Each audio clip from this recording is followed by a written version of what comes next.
Okay, hello and welcome to the one and only lecture this week because it's a midterm week. The other lecture is you taking the midterm, let's say. Okay, so we did a lot of fancy mathematical stuff last time, talking about Euclidean algorithm, extended Euclidean algorithm, and now we're finally ready to apply that to a cool concept that is, of course, cryptography. So that's where we're going. We do have to make a short pit stop, but it is definitely worth taking. So let's get started with number representation. I think given the requirements for CSCI 40, you should have seen like binary and base conversion already once, but we're going to hit it a bit harder now. Okay, so number representation. So we like to use, as humans, numbers in decimal, right? Numbers using the digits 0 through 9, and it's also called base 10, right? Our numbers that we use in day-to-day life are called base 10 numbers or decimal numbers, and the reason why is because we have 10 digits to work with. So the valid base 10 digits that we get to use to make up our numbers are 0, 1, all the way to 9. Right? We have 10 digits total.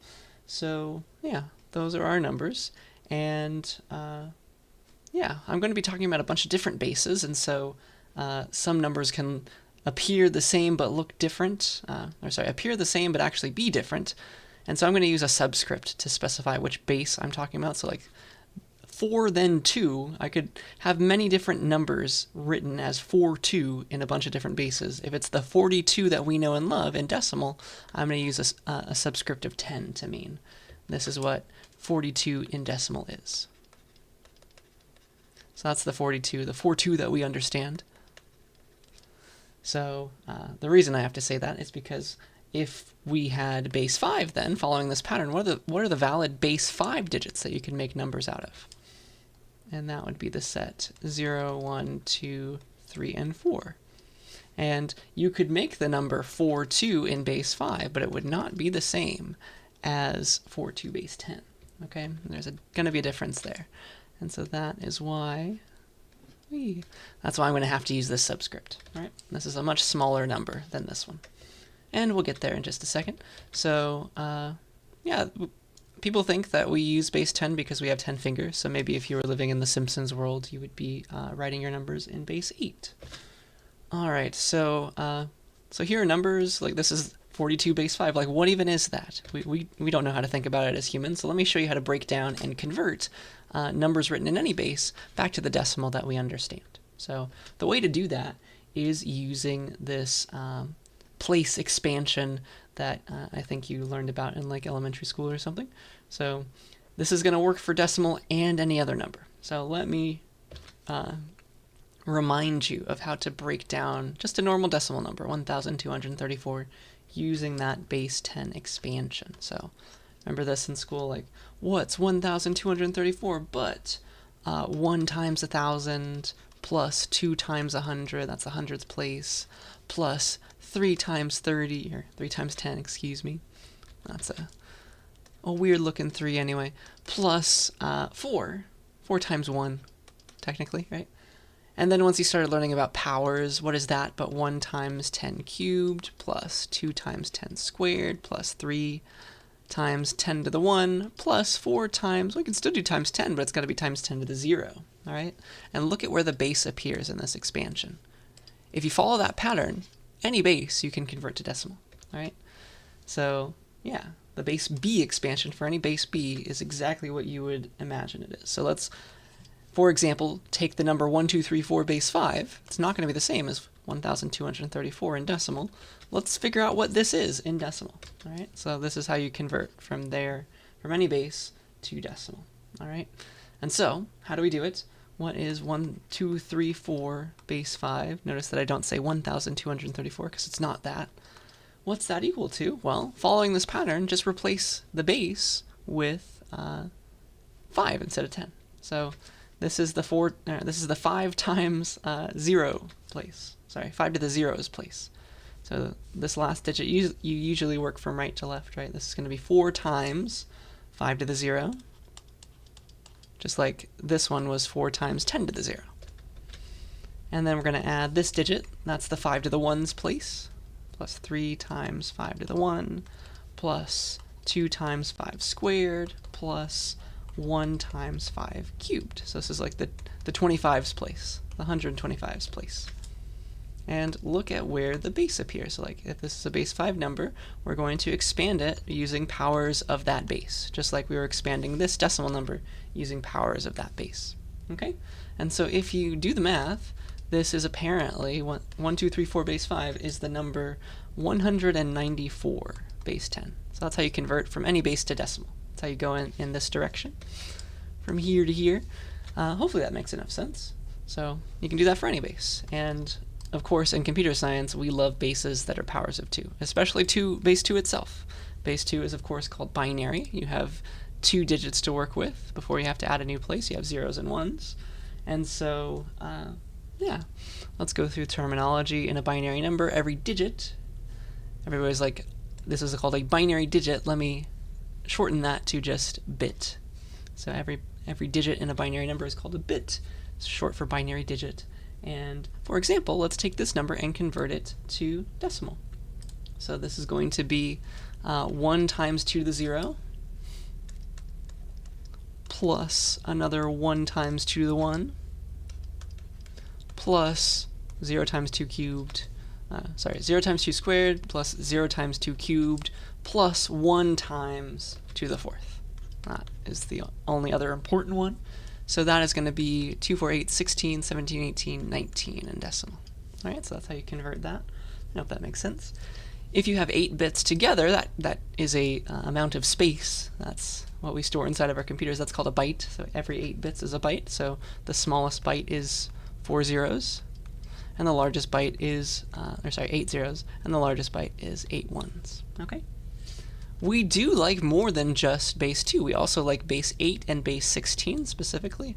I haven't seen a lot of people use base 4, but these are powers of 2 that we really enjoy using in computer science. So octal is called base 8, and the digits that you get to work with in octal are, of course, 0, 1, 2, all the way to 7. It's always one less. And if you're interested in learning like why octal numbers are necessary, if you look at the modifications on your on the files in your computer, oops, let me log in real quick. If you look at the modification permissions, there we go. So who knows what I have here? I have a few files, but if you do ls-l, you get to see like who's the owner, who's the group that this file belongs to, and you have read-write permissions for the owner, just read permissions for the group the file belongs to, and read permissions for everybody else. So these are essentially 3 bits for the owner's permissions, the group's permissions, and the everybody else's permissions.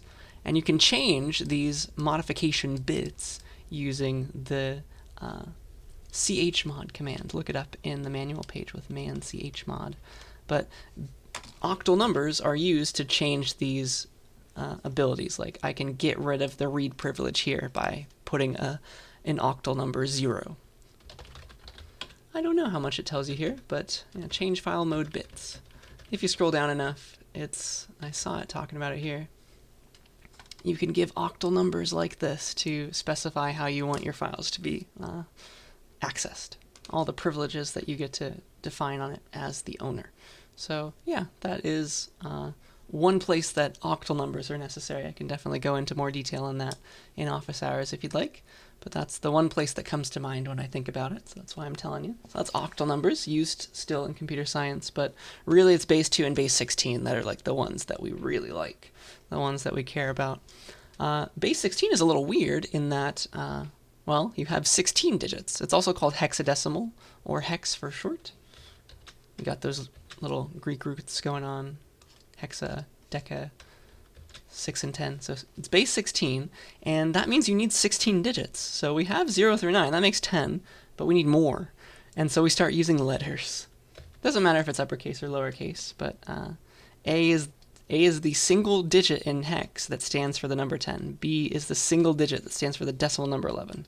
C stands for 12, 13, 14, 15. So you have to wait until the number 16 before you need a second place, which is funny. So let's convert the number FE in base 16 to decimal. So this has more room. So this is going to be a lot bigger than we would think.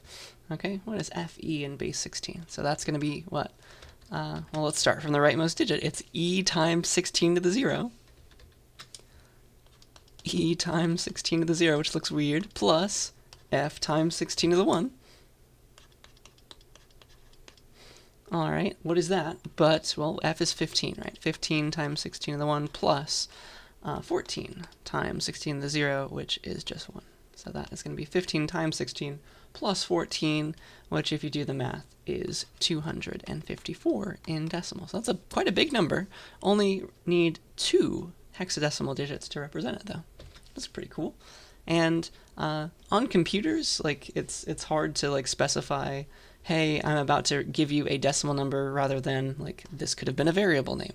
So the way that you specify in a computer, in like code, that you're about to give a hexadecimal number, you can put a 0x at the front of it in C++, for example, and that will interpret the next thing that you type as a hexadecimal number, and it'll figure it out. So 0x just stands for the next thing, the thing that comes right after this is meant to be interpreted as a hexadecimal thing. And Python does it too. It's like 0xFE. It's like, oh yeah, that's 254. 0xFE. Lowercase works too. Okay, so that is powers of 2. Bases, hexadecimal, octal, and binary, of course.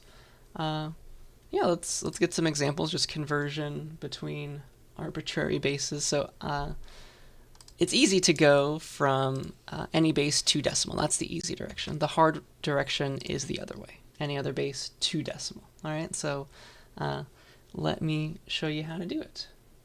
So I am going to teach you how to extract digits from a number in decimal, and that will allow you to convert it to any base. All right. So the secret, the trick is going to be, again, like going back to elementary school and like how do you write a number? Now the question is going to be, how do I extract all the digits of a number? If I didn't tell you what the number is, but I let you do math on it. So what is an operation to extract the last digit of 1,234? If you think about it long enough, it's like, what is this operation? I start with this number, I do some question mark, and I end up with the number 4. What is that? What would be the right answer here? And if you think about it long enough, what does that question mark need to be? Well, you can do mod 10 on that number, and that would get you the rightmost digit, wouldn't it? Because it would divide by 10 and get you the remainder. The remainder would be 4. So 1,234 mod 10 gives you the number 4. So that's good. That gets you the last digit in any number, in decimal at least. And then, if we know how to get the last digit of any number, I'd kind of like to chop off that digit once I'm done with it. Like, now turn 1,234 into just the number 123, because then I could get its rightmost digit, and that will allow me to extract every digit of this number, right? Just in reverse order. So if you think about it long enough, again, what is the operation that takes you from here to here? It's going to be divide by 10. Divide by 10 and throw away the remainder. So integer division by 10. Because that would give you like 123.4, and then you chop off the 0.4, right? No rounding. So 1,234 integer divide by 10 gives you the number 123. And now you can use mod 10 again to get the 3 out. And then divide by 10 to get the 12 out. And then you can keep on getting the rightmost digit. I hope that makes sense. Okay, so let's watch that process work. So if I want the rightmost digit of 1,234, I can do mod 10, and that gives me 4. And then I want to get rid of the 4, like shift it away, chop it off in decimal land and I can do that by dividing by 10, integer division. That gives me 123. And now I can use this to get its rightmost digit. So what is 123 mod 10? Give me that rightmost digit. That is going to be the 3. And now that I have the 3, I want to chop off the 3 from this number so I can get the other rightmost digits. So how do I get the 12 out? It's 123 integer divide by 10. That gives me the 12. And now I can get all the digits of this one. I hope you see the pattern. So what's 12 mod 10? That's equal to 2. That's the rightmost digit. Let's chop off that 2. 12 integer divide by 10. That is the number 1. All right, let's extract all the digits of the number 1. 1 mod 10. It goes in 0 times with 1 left over. 1 integer divide by 10. Let's shift away the 1. See if there's anything else any other digits to extract. 1 integer divide by 10 is the number 0. And once you hit 0, this algorithm is complete. All right, so it's a very long, weird algorithm. But every time you take the modulus, so here I did it, Here I did it, here I did it, here I did it. You get a number in reverse order. You get a digit of that number in reverse order. So there it is, 4321. So the number was 1234 in base 10. Okay, that's how you do it. That is the idea. And look at where the base appears. So this also generalizes. If I'd like to convert any decimal number to any other base, I'll just change the 10 to whatever the base is, like 16 or 5. Okay? So you can generalize this to convert decimal, starting in decimal, any number, to some arbitrary base. So just keep on modulusing and integer dividing by the base you're trying to convert to. All right? That's the idea. So let's convert 55 in decimal to base 7, which will look weird. So the base 7 numbers are 0 through 6. So here's what it's going to look like. 55 base 10. So 55 in decimal, how do I extract all the base 7 digits of it? Well, I'm going to do mod 7, integer divide by 7, all right? So apparently the rightmost digit in base 7 of 55, if I do mod 7, is going to be, drumroll please, 55 mod 7, is going to be 6. So that's the rightmost digit in base 7 of the number 55. And now I'd like to chop off the 6, which is going to involve, again, integer division, but by 7 this time. It'll chop off the 6 in the base 7 version of the number. It will, I promise, work out. It looks a bit weird, though. 55 integer divide by 7. That's 2 slashes in Python. It gives you the number 7. All right, so now I have to convert the number 7 to base 7. All right, let's do that. What is 7 mod 7? What's its rightmost digit in base 7? Well, that's 0. Goes in cleanly with 0 left over. All right, let's chop off the 0 in base 7 and see what else I have to convert. So 7 integer divide by 7.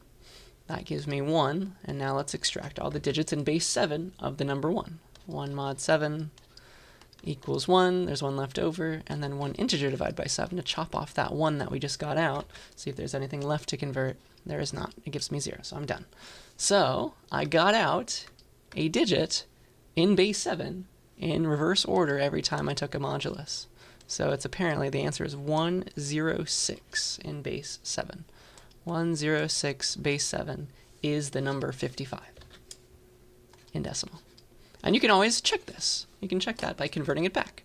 That's going to be 6 times 7 to 0, so just 6, plus 0 times 7 to the 1, plus 1 times 7 squared, which is, of course, 55. That's 49 plus 6. Cool, huh? So that's how you can convert to any base. That always works. And now you can convert between arbitrary bases using this idea and this idea. So converting from any base to decimal and decimal to any base, you can always just use decimal as a pit stop now. So if you're being asked to convert the number 55 base 8 to something in base 7, what is 55 base 8 in base 7?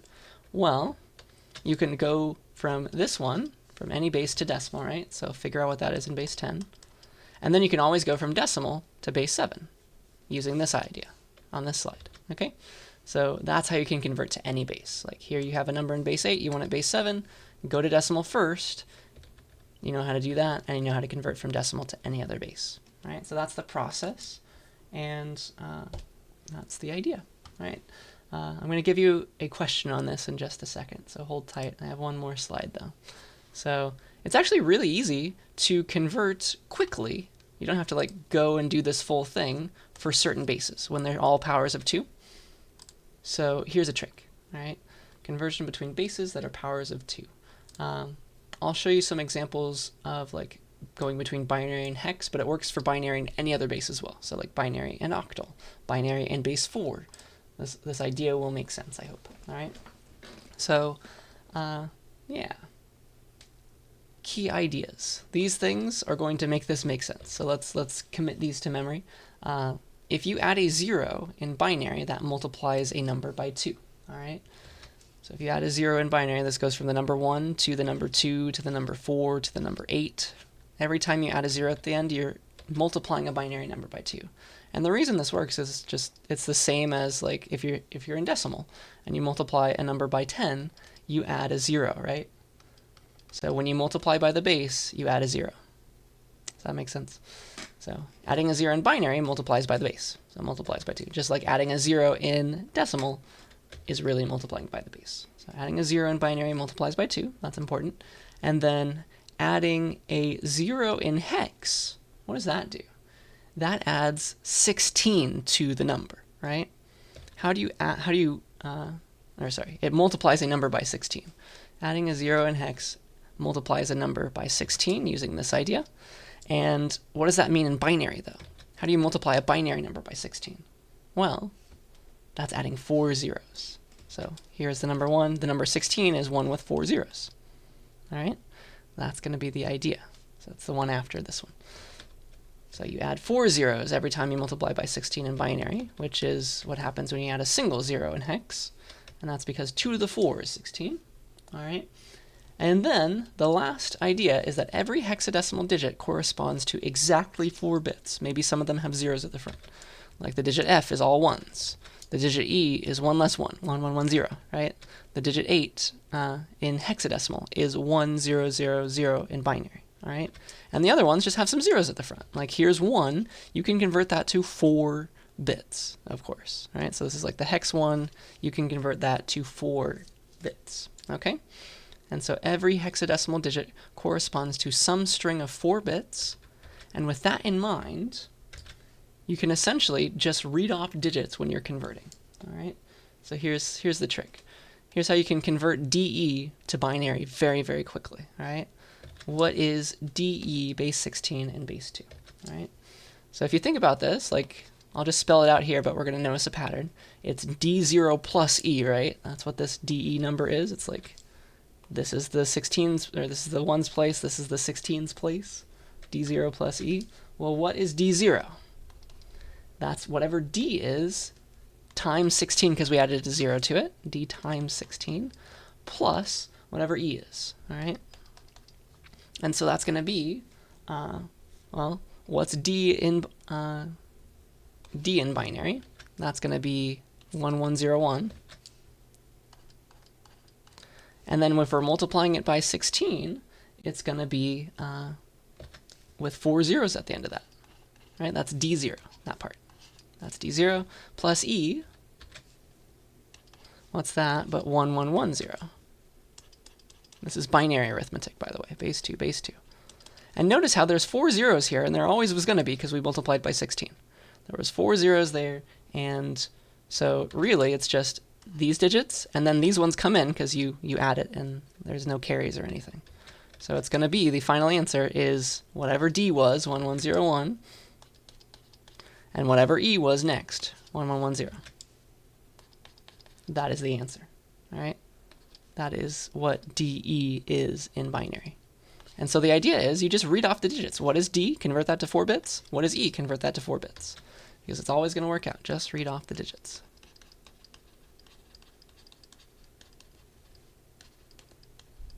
Because they play nicely with each other. Like these 4 zeros are going to allow this other digit to not have to like worry about doing fancy math. It's just always going to work. Just read off whatever D is, convert it to 4.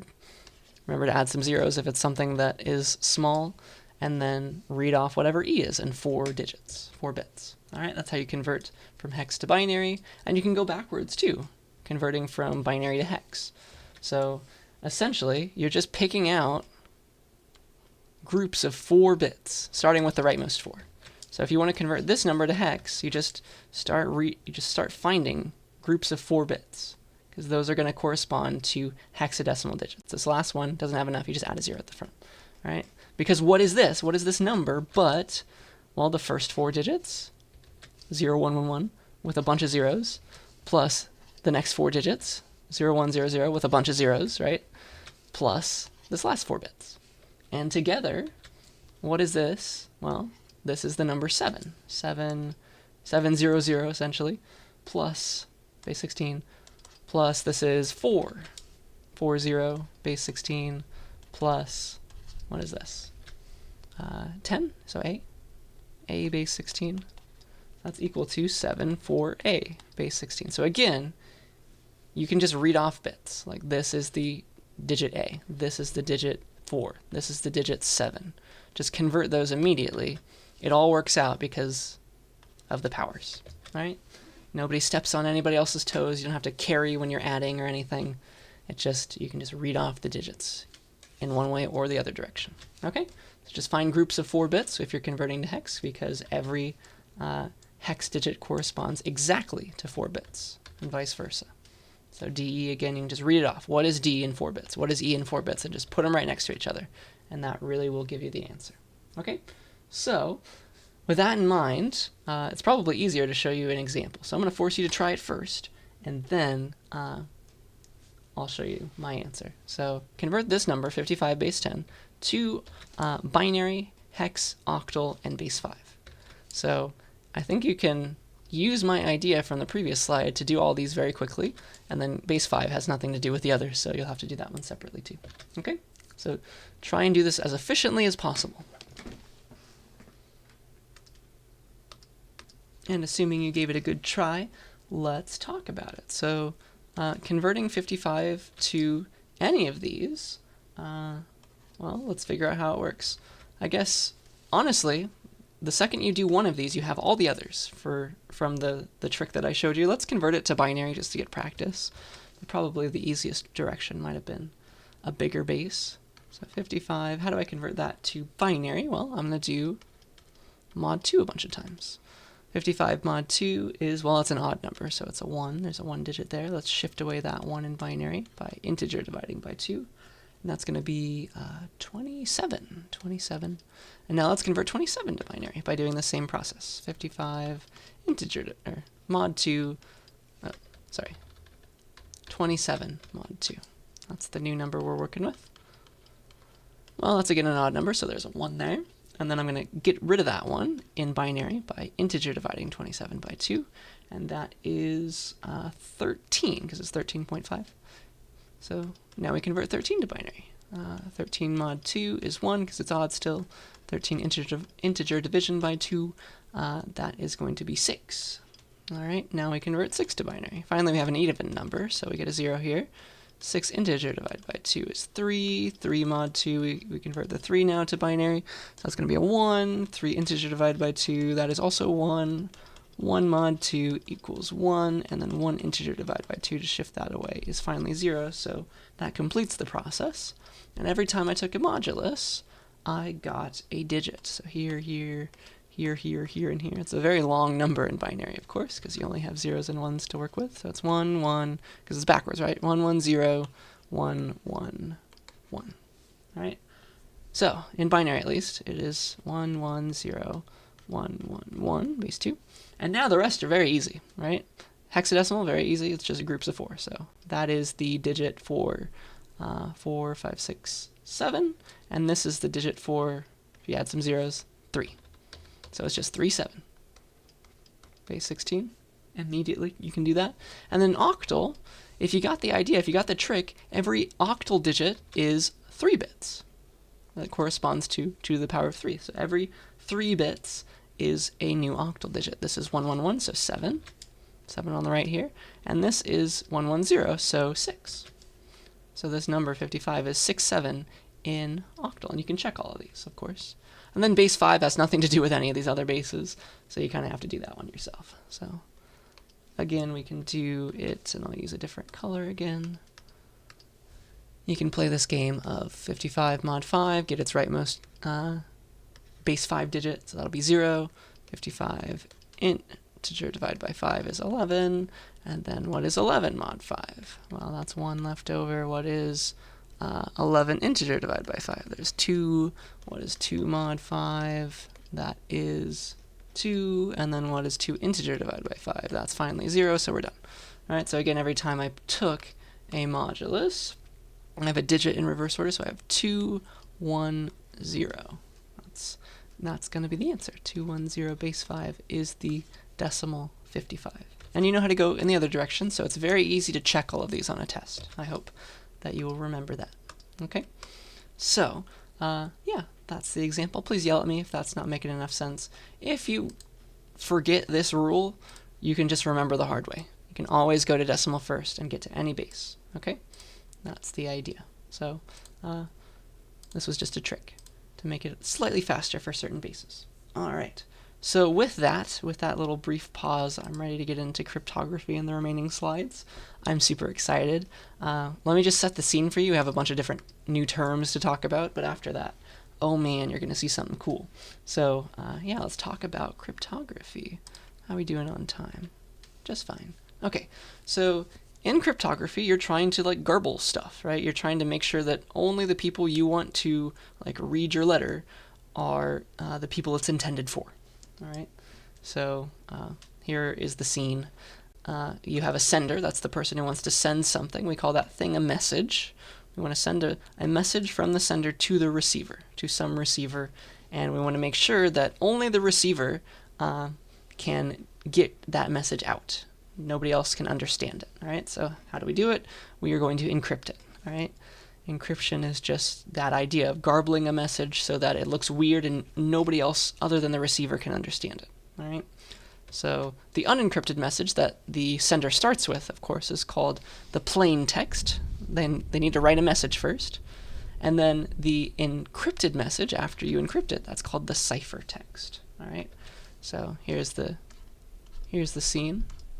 I wonder if that was thunder. If you got that on the recording, that's pretty cool. So plain text, that's what you start with. That's the message you want to send somebody. And then you send it through some box that encrypts it. Encrypt. And then the encryption process turns the plain text into something wonky that looks weird called a ciphertext. Ciphertext. And then you go and you end up decrypting that. So the receiver gets the ciphertext and they have the tools to decrypt it. Decryption process, and they're going to have some way of getting at that. There's a decryption process, and that ciphertext gets turned back into the lovely plain text that the receiver can go and read. So usually there's a concept called like a key. That's the metaphor. The receiver has to have this secret key that will allow them to decrypt the ciphertext and get back to the plain text. And yes, the technical term really is secret key. It's pretty funny. So yeah, in a lot of these, like this is just a little joke, but it's very true. If you ever get into and study cryptography, instead of like talking about senders and receivers, person A and person B, all the little setups talk about like Alice and Bob. So that's just a funny little quirk of cryptographic terminology. You'll hear stories involving person A and person B, but they're giving them real names. It's now Alice and Bob. Alice wants to send Bob a message, etc., which is funny. So look forward to that if you ever study this in more depth. And yeah, sounds like the rain is really coming down right now. So here is the first kind of cryptography I want to teach you. It's called Symmetric Key Cryptography. And so in this kind of cryptography, the sender, the person who wants to send the message, and also the receiver, they are going to use the exact same key to both encrypt and decrypt, which means they need to get it to each other first. And so there is a logistics problem, essentially. The sender and the receiver, they like need to meet secretly ahead of time before they send any secret messages to each other. Like they both need to be in Fresno, and then the other person can go far away now.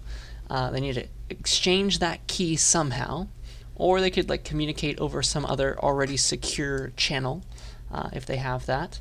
So they need to agree on this key that they're both going to use. All right. So I'll teach you one kind of symmetric key cryptography. So let's pretend that we're sending something to somebody, and that thing is a large binary number, because that's essentially what everything is in a computer, right? It's just all a bunch of ones and zeros. So binary can encode anything. So this could be a file. It could just be a message, an ASCII.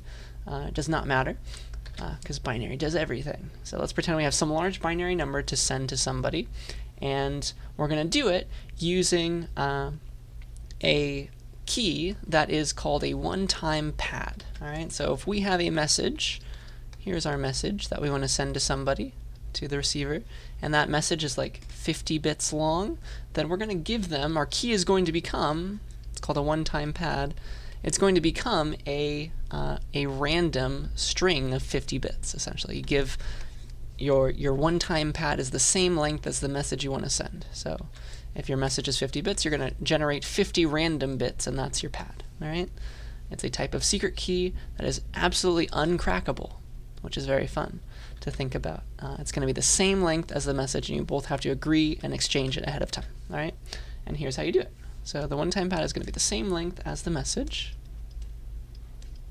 And here's how you use it to encrypt and decrypt. And it's completely uncrackable, assuming it was exactly, it was random.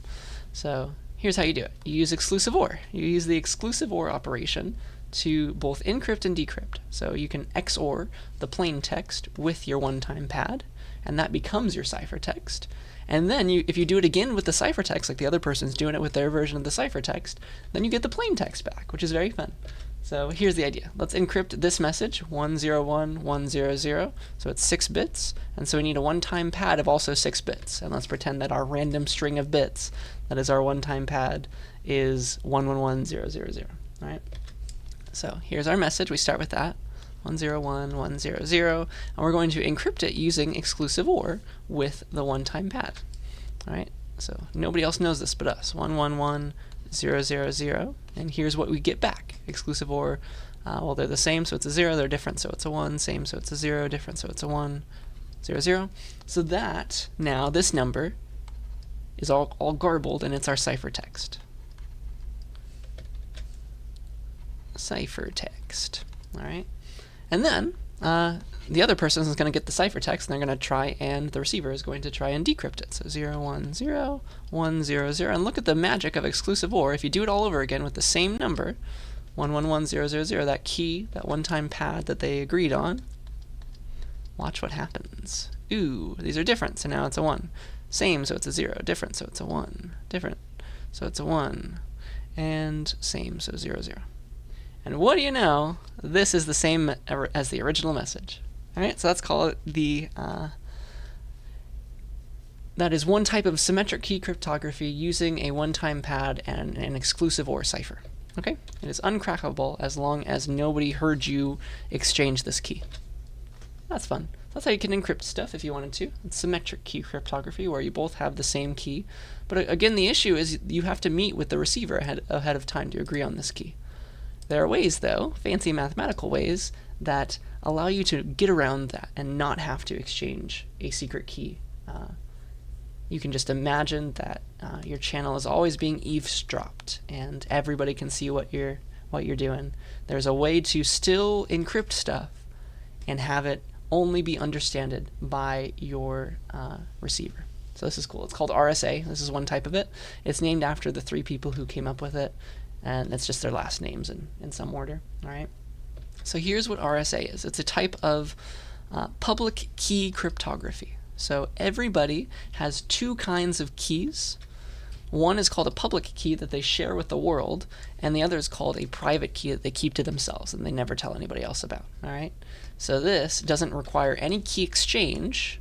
You can just use the internet and assume that anybody is listening in, and it's still going to be perfectly encrypted as long as you use a big enough key. All right. So here's the idea. You have Alice, the person who wants to, I guess, Alice is maybe the receiver. Alice, person A. And then you have Bob, who is like the person who Alice wants to maybe send a message to. Okay, let's say that Alice is the sender and Bob is the receiver. That can be our example. So Alice wants to send Bob a message. So she's going to send him something. She writes her plain text, and she's going to sign this message with Bob's public key. All right, so Bob is shouting out his public key to the world because it's public. So Bob is giving his public key to everybody on the internet. Public key. So he's going to give that to anybody who asks for it. So I'll give that to Alice, of course. And Alice will use Bob's public key to sign her message and encrypt it. All right. This will make more sense when I talk to you about it. And then Bob also has a private key that he doesn't share with anybody. So here's his private key. Private key. And he can use his private key on the message that Alice sent him encrypted with his public key, and only he can get out the information because the public and private key kind of go hand in hand. You kind of need the private key to make any use out of the public key. So that's pretty cool. You don't have to exchange keys at all. You just keep one hidden, keep one and give one to everybody else. It's unbreakable if you use a large enough numbers because what RSA relies on is factoring. factoring numbers is very, very hard computationally, and so it would take a very, very long time to guess Bob's private key if he used a big enough one. Okay, so that's pretty cool. And so yeah, Alice uses Bob's public key to encrypt a message to him, and then Bob uses his private key to decrypt that encrypted message. All right, so we're going to do the example on the next slide together, but let me show you how RSA works. It has to do with prime numbers and factoring them. All right, so here's how it works. So Bob is going to come up with two very large prime numbers. All right, so this is the first step of RSA, generating the public key and private key. So Bob will select two very large prime numbers, the bigger the better, so that it's hard to crack and break into. And we'll call those two prime numbers P and Q. All right, and Bob is going to compute a couple numbers with that. So he's going to compute a number called n, that is the multiplication of P and Q, which is going to be some number that's very hard to factor, of course, computationally. And then another number based on them, so P minus 1 times Q minus 1, we'll call that phi. All right, the Greek letter phi. And then there's a few steps, but once you're done, it's really nice. Bob finds some integer, e, such that e is relatively prime to phi. Remember that? Their greatest common divisor is 1. So he finds some number, just pick some one randomly, such that e is relatively prime to phi, or that their greatest common divisor is 1. And then using those numbers, Bob will find the multiplicative inverse, using probably the extended Euclidean algorithm, of e mod phi. All right, and then we'll call that inverse d. All right, so d is the number that when you multiply it by e and do mod 5, because it's the inverse, it'll give you back 1. All right, so now we have our keys. All right, the public key is going to be a pair of numbers. It's going to be that n, and it will be e, that e right here. So those two numbers become your public key. You give that out to everybody. You just give them the pair of numbers, like here's my n, here's my e. Use that, please. And then you save d for yourself, because that's going to unwind everything. All right, and it's very, very hard to guess d given n and e. All right, very computationally hard. So, and it's of course harder the bigger the numbers are. Okay, so that is RSA in a nutshell. And here's how you encrypt and decrypt. So pretend that m is your message. It's always just a number, right, at the end of the day. Convert it to binary or something. So the ciphertext is take the message to the power of e mod n, because that was your public key. So you need to use both of those. M to the e mod n gets you your encrypted message. And then you send that across your unsecured channel to somebody. So that's your ciphertext.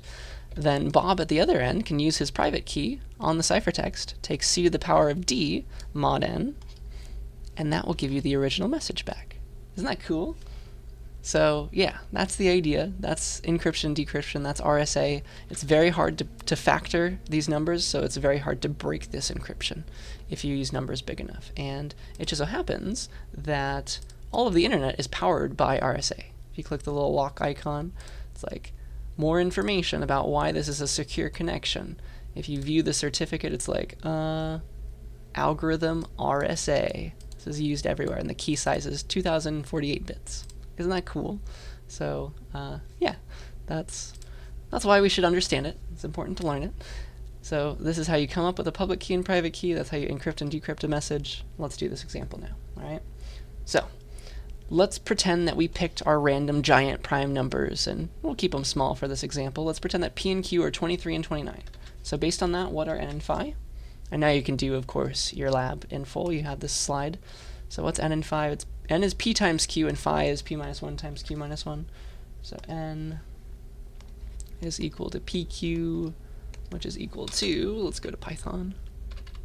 Boop. That is in an unfortunate location. 23 times 29 is 667.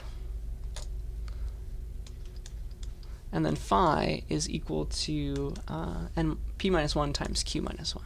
All right, so let's do that one too. 23 minus 1 times 29 minus 1. 22 times 28, 616. All right, and then we have to find some e such that the greatest common divisor of e and phi is 1. And you can just try a bunch of random numbers until you find one. Let's just pretend that RE is 13. All right, so you're just going to try a bunch of them using Euclid's algorithm, of course, to do the GCD. But we have to find some number that is relatively prime to our phi, all right? And then, so let's pretend that we pick 13, and so let's verify that they are relatively prime to one another, all right? So let's do that first, make sure that 13 really does work. And so we're trying to find E must be a number that is relatively prime to phi, which is 616. So we're going to find their GCD and confirm that it really is 1, all right?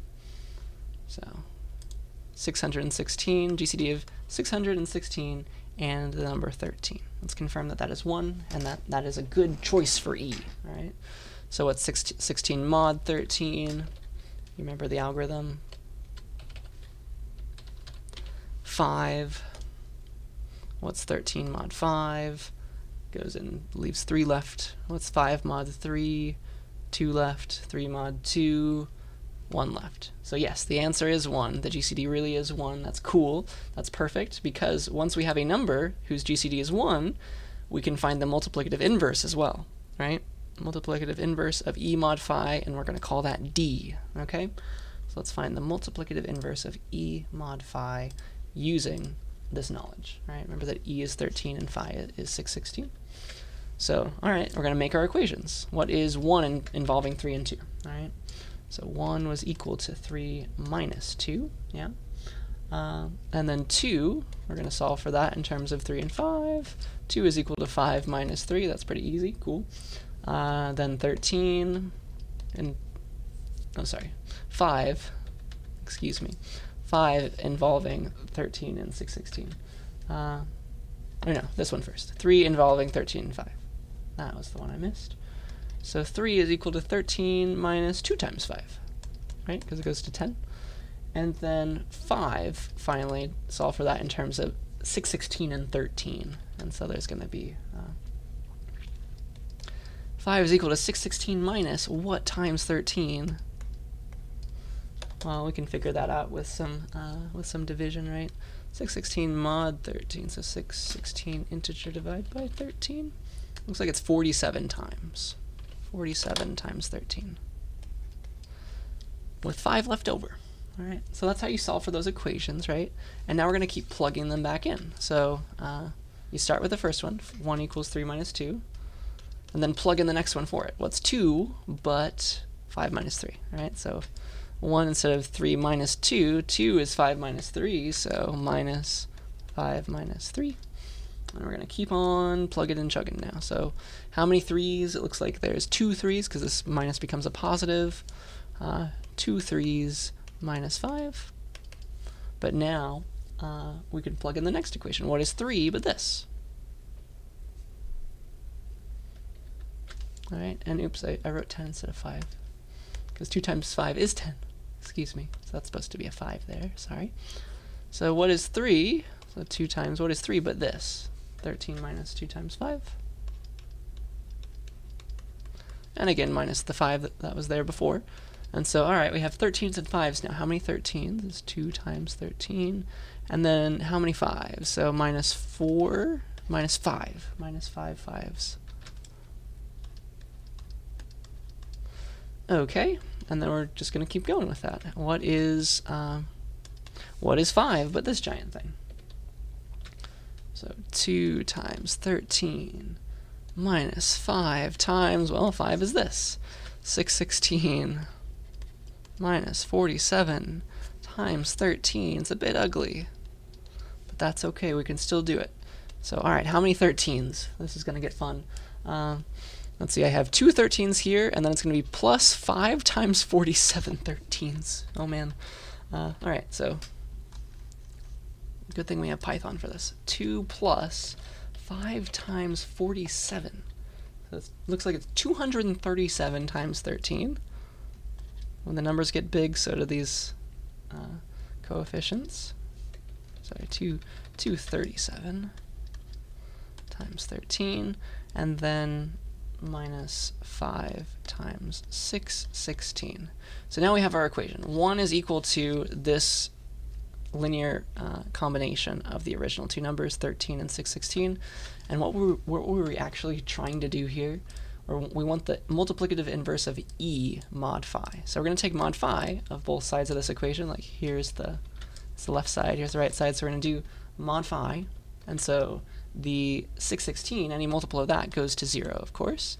And so the equation now is finally that 1 is equal to 13 times 237. When you do mod phi, which is 616, 237, which you multiply 13 by that, that's its inverse. All right, so D, finally, that inverse of 13 mod 616 is 237. All right, and this is going to give us magical stuff. All right, so finally, so work on next slide. We just noticed that we had to find the GCD of E and phi to determine that they were both 1, or that they're relatively prime, so that's 1. And then we found the multiplicative inverse using the extended Euclidean algorithm, and that gives us 237 for our D.